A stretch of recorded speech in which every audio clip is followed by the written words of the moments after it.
Hi, Sean. Here's your video for timing your chains back up. Your rim currently is in the out position, just like this mock-up. You're going to want to support the bottom of the room with a jack and a 2x4. Make sure it doesn't go anywhere. I was telling you about putting on the purple out bracket on the right-hand side of the motor. Go all the way up on the chain to the link open right before the sprocket. Put a zip tie in there and mark that.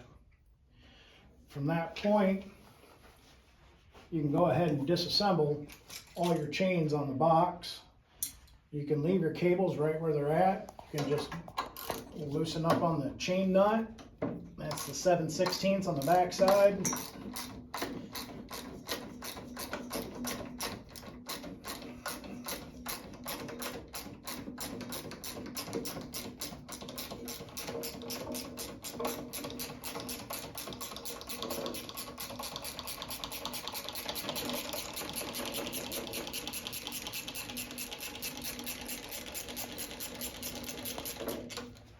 Same with your end, loosen the chain knot. That's a 7/16 in the middle of the cables.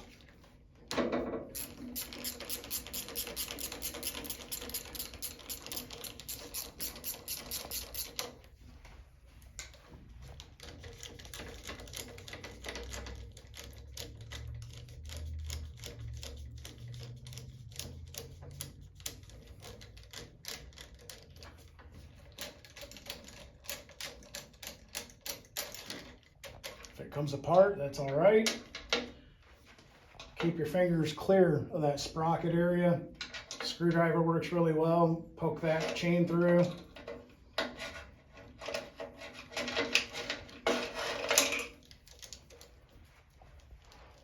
Go ahead and hook that back up, just to where you don't lose anything.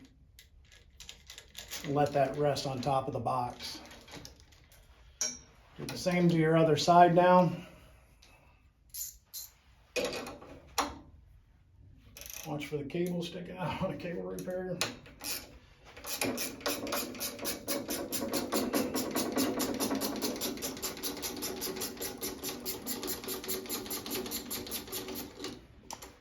Same with your end bracket.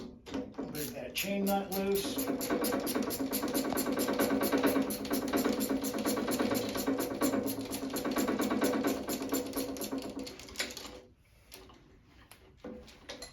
Loosen them up completely until you can get the chain off of the sprocket of the motor.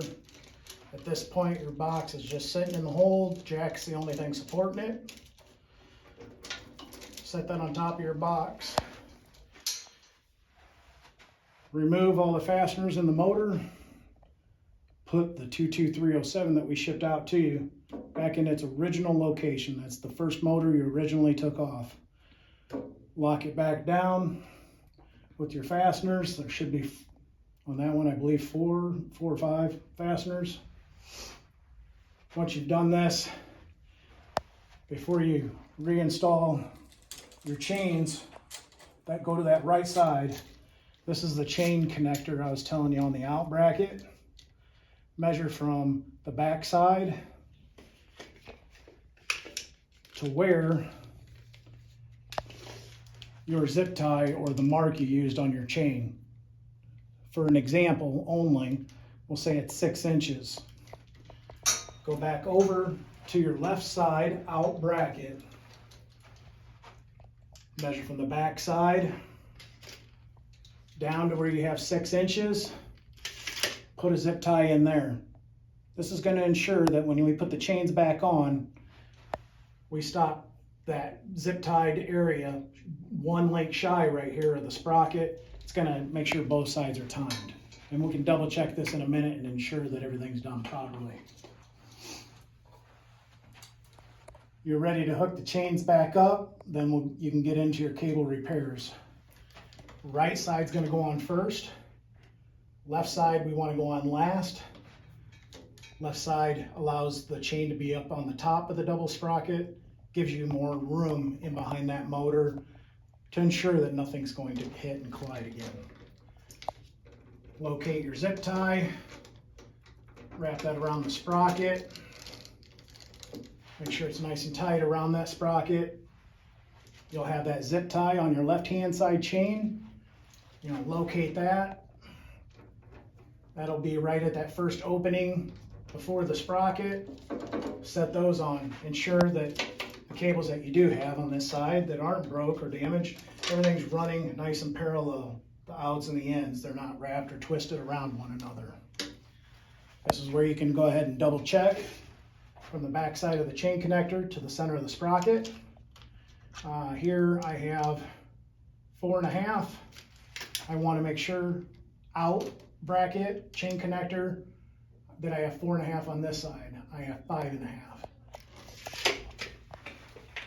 You'll see this in your zip tie too. It'll be off. You want to match them.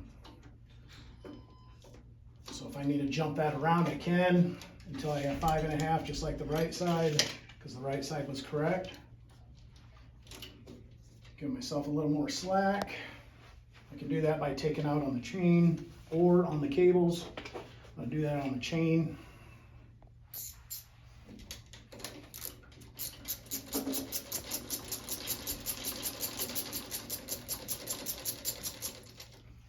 Gives me a little extra slack to jump this chain around on that sprocket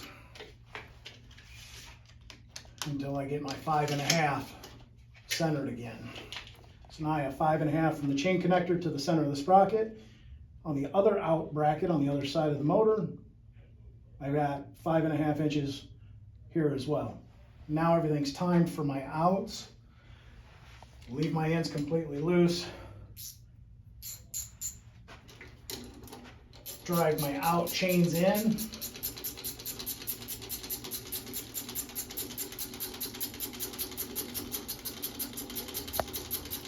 If you can get in there with a drill and a socket with like a 3/8 adapter, you can do that as well. Just be careful. Tighten up that tension on there. Remember, your top out cable is missing. It broke loose. You're going to want to change that bracket out before you start this process too, because you're going to need a new bracket on that out and that in. So once you've done that, tighten up all that tension, take most of it out of the chain, where hopefully you won't have to add too much to the cables at all. Do the same to the other side. Outs is what you're starting with first. If you can finger snug most of that slack up, you can, and then start tightening down with a wrench or a socket.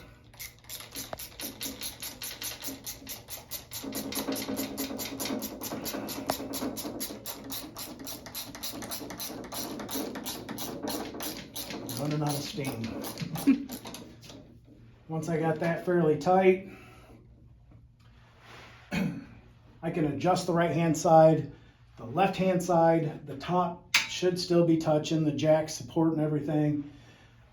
Just ensure that all 4 brackets are up against it. Your top out, even though that cable broke, gravity and weight alone of the box is already helping seal that top, so it's probably touching. From there, you can grab a pair of needle nose pliers, take out your rubber grommet, remove your cable from the bracket, and you can replace that particular cable that was damaged, which is that top out cable, which is in the bottom of your out bracket. Once you have that replaced, put enough tension on your eye bolt, just like this replacement here, to where it's just enough holding it and the cable's not real super loose there. Tighten up the tension between the chain and both cables until about a fist or so back from the end of the eye bolts or studs. You just about pinch them together. That's more than enough, and that the bottom bracket and top bracket on each side are touching.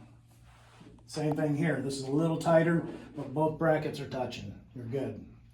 Once all your out cables are done and everything's sealing up, now you can go to your ends, take up the majority of the slack on your chains to leave as much cable as possible to make an adjustment with later on. All you're doing is kind of hand snugging everything up a little bit and getting all the slack out of the system.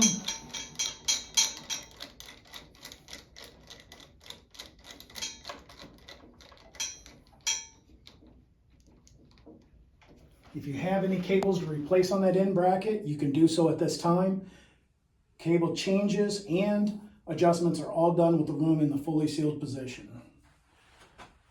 Once that's completed, your outs are tight first. Everything's sealing, slack's taken up out of your ends. You need to do a quick stretching process. Make sure that there's no slack left in the system on that room. How you're going to do this is you're in the out position. Remember your jack and your 2x underneath. Lower the room back down. Cycle and bump the room in about 2 inches or so. Then back out, back in, back out, back in, back out 3 times. Now do 1 full cycle all the way in.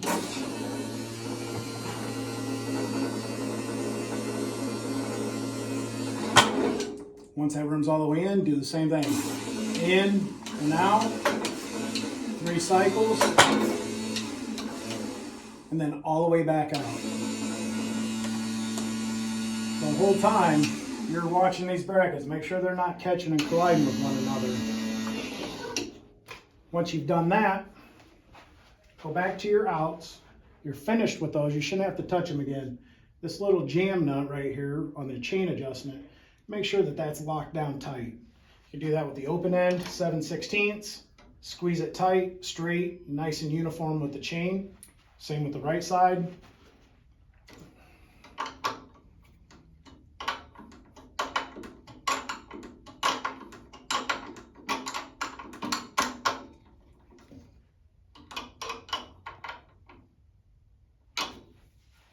Now take up the remaining slack on your ends.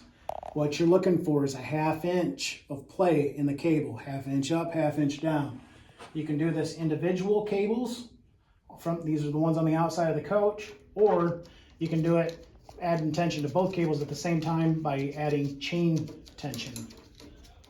I'm going to do this with the chain tension, take up some of this slack.